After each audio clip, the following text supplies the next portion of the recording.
As Will's power awakened, he also sensed that Vecna had captured 12 of his companions. With the help of his friends, he subconsciously entered Vecna's body for the first time. Max, if you can hear me, you need to run.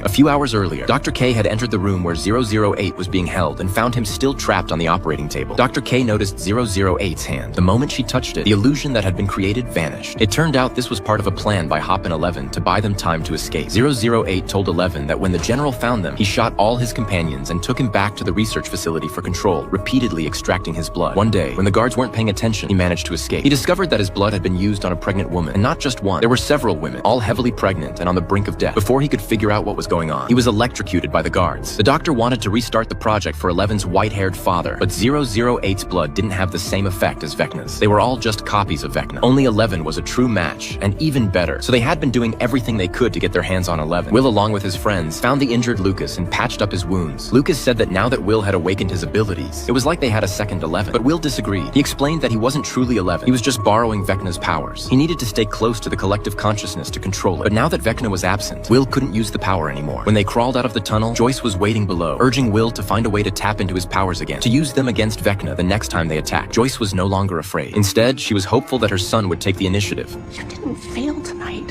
What you did was extraordinary. You said so yourself.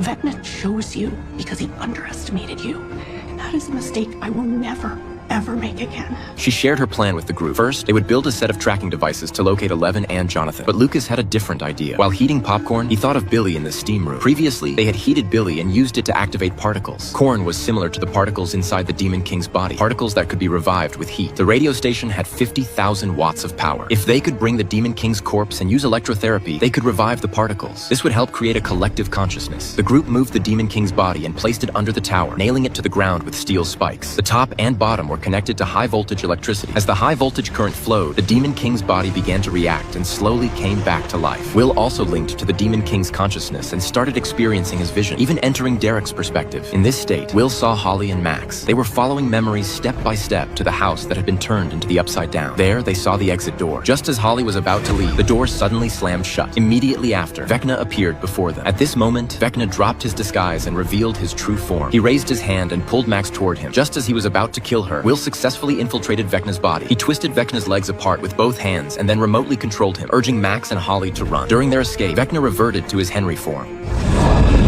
Get out! Get out!